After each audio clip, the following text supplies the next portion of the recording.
Fatou et Aïcha étaient des jumelles, mais tout le monde semblait oublier un détail important, elles ne se ressemblaient pas du tout. Fatou, l'aînée, était grande, élancée et remplie d'assurance. Elle captivait l'attention partout où elle passait. Aïcha, elle, était petite de taille, introvertie et timide. Cette différence physique avait toujours été une source d'insécurité pour Aïcha, qui se sentait souvent éclipsée par l'aura de sa sœur. Depuis leur enfance, Fatou avait toujours été la plus populaire.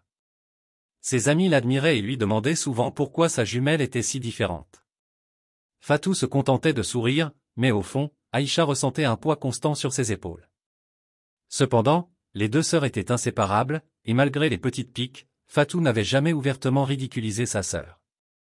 Mais tout changea à leur entrée à l'université. Dans ce nouveau monde, les étudiants pouvaient être cruels, surtout envers ceux qui étaient différents.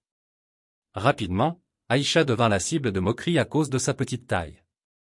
Quelques étudiants, menés par une fille nommée Sonia, trouvèrent plaisir à l'embarrasser dans les couloirs, l'appelant « miniature »,« lutin » et autres sobriquets blessants. Chaque fois qu'Aïcha essayait de riposter, elle se retrouvait impuissante, trop faible face à leurs attaques verbales. Ce harcèlement quotidien la rongeait, et elle espérait secrètement que Fatou, avec sa popularité, l'aiderait à les faire taire. Mais un jour, Aïcha fit une découverte qui la dévasta. Elle traversait le campus, la tête baissée, lorsque des éclats de rire familiers attirèrent son attention.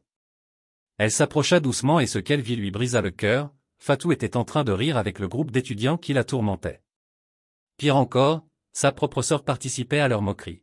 « Regardez-moi ça, » dit Fatou en riant, elle a toujours été la plus petite, même dans le ventre de maman.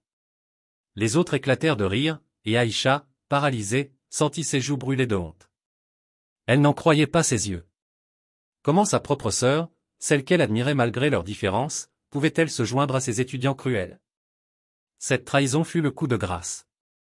Aïcha courut, les larmes aux yeux, se réfugiant dans une salle vide de l'université. Elle se sentait humiliée, abandonnée. Fatou, celle qui avait toujours été son pilier, venait de la piétiner devant tout le monde. Ce soir-là, Aïcha prit une décision. Assez de larmes, assez de souffrance.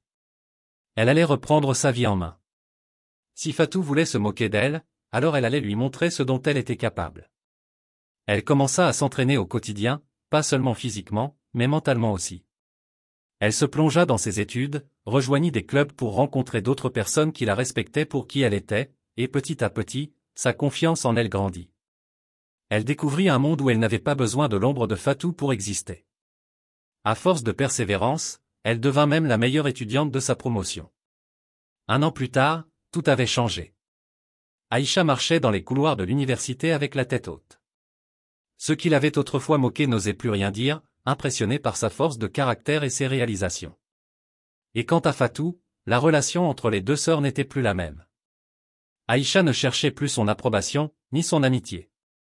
Fatou, réalisant trop tard l'ampleur de sa trahison, essayait de se rapprocher, mais Aïcha avait appris à s'épanouir sans elle. Un jour, après une conférence où Aïcha avait été invitée à parler de son parcours inspirant, Fatou vint la voir. « Aïcha, je suis désolé pour tout ce que je t'ai fait.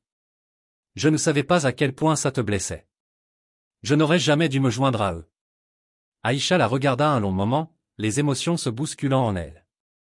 Elle avait attendu ce moment, mais désormais, elle n'en avait plus besoin. « Fatou, je t'ai pardonné il y a longtemps.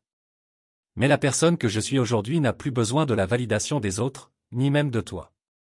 Je suis fière de moi, avec ou sans toi. » Fatou resta silencieuse, comprenant qu'elle avait perdu quelque chose de précieux.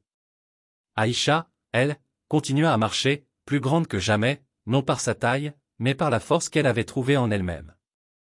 Cette histoire nous rappelle qu'il est possible de transformer la douleur en force, et que parfois, même ceux que nous aimons peuvent nous blesser. Mais la vraie puissance réside dans la manière dont nous surmontons ces obstacles et trouvons notre propre valeur.